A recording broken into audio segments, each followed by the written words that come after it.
রামু কাকা, ও রামু কাকা, এক কাপ চা দাও দেখি, একটু কড়া করে দিও তো। দিচ্ছি, দাঁড়া।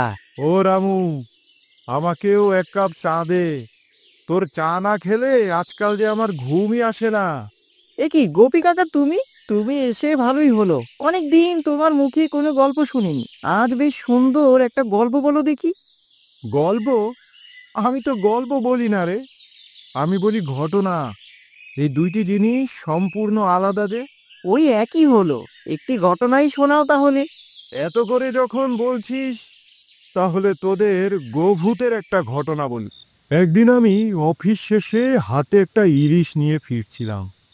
বাহ, খাসা একখানা ইলিশ পেয়েছি। এই মাছ সর্ষে দিয়ে রান্না করলে যা হবে না খেতে, উফ, এখনই আমার জিভে জল চলে আসছে। কিন্তু এত রাতে বাড়ি যাওয়ার জন্য গাড়ি পাবো কিনা এটাই তো মুশকিল।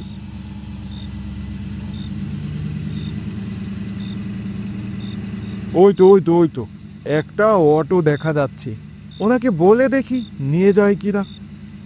ও দাদা, যাবে নাকি? এখন যে আমি বাড়ি যাবো দাদা, এখন কোথাও নিয়ে যেতে পারুম না। চলো না দাদা, এত রাতে বাড়ি যাওয়ার মতো আর কিছুই যে নেই। এখন কি এখানেই বসে থাকবো? চলো না দাদা। এত কইরাই যেহেতু বলতাছেন, চলেন। তবে দামটা একটু বাড়াইয়া দিতে হইব কইলাম। ও নিয়ে তুমি কোনো চিন্তা করো না দাদা, আমি তোমায় বাড়িয়েই দেব। তাইলে উঠা পড়েন গাড়িতে। আমি অটোয় উঠে পড়লাম। অটো স্টার্ট হয়ে চলতে শুরু করলো। তোমার নাম কি গো দাদা? আজকের রঘুনাথ সরকার। বেশ কিছুটা পথ আমরা স্বাভাবিকভাবেই যাচ্ছিলাম। রঘুনাথের সাথে খোশ গল্পে মত্ত থাকার সময় হঠাৎ আমার চোখ পড়লো একটা অদ্ভুত জন্তুর উপর। সে জন্তুর পুরো চেহারাটা গরুর মতো, আর মাথার মাঝখানে একটা শিং। আমি আতঙ্কিত হয়ে রঘুনাথকে জিজ্ঞেস করলাম, দাদা, ওই যে ওইটা কি জিনিস বলুন তো? রঘুনাথ জন্তুটি দেখেই চমকে উঠল। ওরে বাবারে, এ তো দেখছি গবুর। আজ আর রক্ষা নাই আমাদের। সে আবার কি জিনিস? দূর মিয়া, আজকে আপনার জন্যই আমারে এই ফাঁদের মধ্যে পড়তে হইল। আজ প্রাণটা রক্ষা হইলে কোনো রকমে বাঁচি। রঘুনাথ আমায় দুটো কথা শুনিয়ে দিয়ে চুপ করিয়ে দিল। অটোর স্পিড দ্বিগুণ বাড়িয়ে দিল রঘুনাথ। আমি ঘাড় ঘুরিয়ে দেখার চেষ্টা করলাম জন্তুটি আমাদের পিছু নিচ্ছে কিনা। রঘুনাথ আমায় ধমক দিয়ে বলল, তাকাইয়েন না তো দাদা, মরার কি খুব শখ হয়েছে নাকি আপনি? আমি সোজা হয়ে বসলাম। ইতিমধ্যে আমি আর রঘুনাথ ঘেমে একাকার। আজকা কোনোভাবে প্রাণটা বাঁচানো গেল। দাদা, আজ আমারে আপনার বাড়িতে থাকতে দিয়েন। আমি আর আজকা বাড়িতে ফিরবো না। আচ্ছা, সে না হয় দিলাম, কিন্তু জিনিসটা ছিল কি? গোভূত দাদা, গোভূত। ওই গোভূতের একটা গুতা খাইলে ধরে আর প্রাণটা থাকবো না, বুঝছেন? ভালোই ভালো এই বাজারটা কোনো রকমে পেরোইতে পারলেই বাঁচি।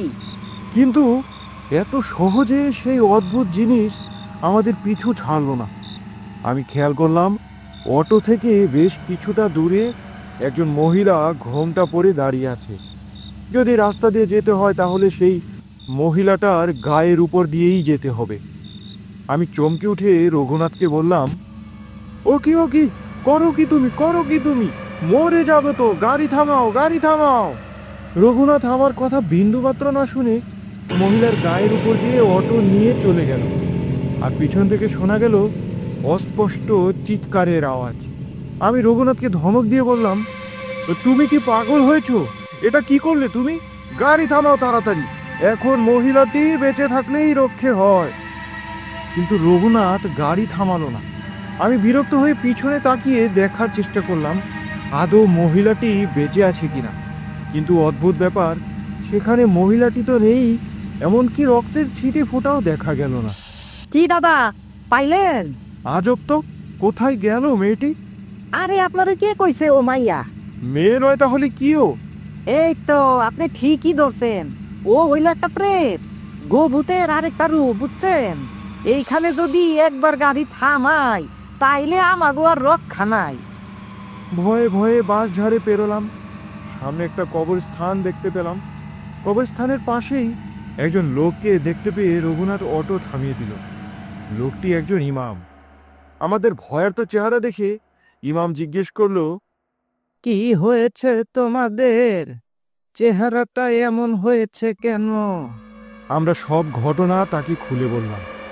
ইমাম সাহেব আমার হাতে থাকা মাছটি দেখে বলল, হ্যাঁ, এই মাছটাই হচ্ছে এসবের মূল।